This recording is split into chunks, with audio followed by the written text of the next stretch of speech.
आज है 21 मार्च यानी विश्व कविता दिवस। हम अक्सर कविताएं सुनते हैं, अलग अलग भाषाओं में सुनते हैं, अपनी अपनी भाषाओं में सुनते हैं, हिंदी में सुनते हैं, मराठी में सुनते हैं, बंगाली में सुनते हैं, अंग्रेजी में सुनते हैं। और अंग्रेजी के एक बहुत मशहूर लेखक भी हैं, वैज्ञानिक हैं, बेंजामिन फ्रैंकलिन।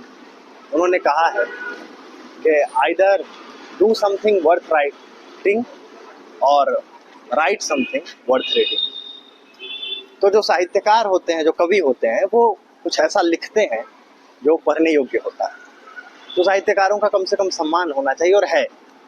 लोग कहते हैं कि साहित्यकारों का सम्मान है, लेकिन इस देश में जहाँ पे हम कहते हैं महाउपनिषद का महावाक्य अयम निजा परो वेति गणा लघु चेतसाम उदार चरिता नाम तु वसुधैव कुटुंबकम, हमने जहाँ पे सीमांत गांधी अब्दुल गफ्फार खान को भारत रत्न दिया, हमने जहाँ पे नेल्सन मंडेला को भारत रत्न दिया, वहाँ पे वो भारत रत्न जिसमें शुरुआत में 1954 में जब शुरू हुआ तो सिर्फ 4 चीज़ों पे भारत रत्न देना जाना था। वो था कला, साहित्य, विज्ञान और लोक सेवा। इन क्षेत्रों में जो विशिष्ट सेवा करे, विशिष्ट योगदान दे, उसे भारत रत्न दे। फिर 2011 में इसे संशोधित किया गया, क्योंकि उस समय भारत वर्ल्ड कप जीत गया था और जोरों से मांग उठ रही थी कि क्रिकेट के भगवान कहे जाने वाले सचिन रमेश तेंदुलकर जी को भारत रत्न दिया जाए, और दिया जाना चाहिए। बहुत अच्छे खिलाड़ी हैं, मेरे भी प्रिय खिलाड़ी हैं। मैं तो ये भी कहूँगा कि मेजर ध्यानचंद को भी दिया जाना चाहिए, अन्य खेलों से भी खिलाड़ियों को दिया जाना चाहिए। लेकिन एक साहित्यकार को भी भारत रत्न क्या नहीं दिया जाना चाहिए?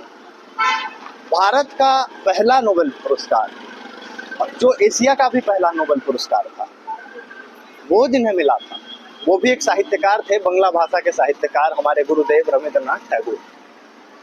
आप कहेंगे कि कुछ लोग हैं जो साहित्य से जुड़े हुए हैं, उन्हें भारत रत्न भी मिला है। बिल्कुल मिला है। डॉक्टर भगवान दास को मिला है, वो साहित्य से जुड़े हैं, लेकिन उनका मुख्य पेशा भी साहित्य नहीं है। आप कहेंगे कि डॉक्टर केशव कर्वे को मिला है, बिल्कुल मिला है, लेकिन उनका भी मुख्य पेशा साहित्य नहीं है। वामन राव काने को मिला है, लेकिन उनका भी मुख्य पेशा साहित्य नहीं है। और एक प्रिय कवि है मेरे, जो राजनेता प्रधानमंत्री रहे, पंडित अटल बिहारी वाजपेयी जी, उन्हें भी भारत रत्न मिला है, लेकिन वो भी मुख्य रूप से साहित्यकार नहीं थे, राजनेता थे। कलाम साहब को भी भारत रत्न मिला है, डॉक्टर एपीजे अब्दुल कलाम को, लेकिन वो भी साहित्यकार थे। तो भारत की किसी भी भाषा में जो संविधान की अनुसूची में है, 8वीं अनुसूची में है, या नहीं भी है, पर भारत की भाषा है, क्या उसमें एक भारत रत्न कवियों को, साहित्यकारों को नहीं दिया जाना चाहिए?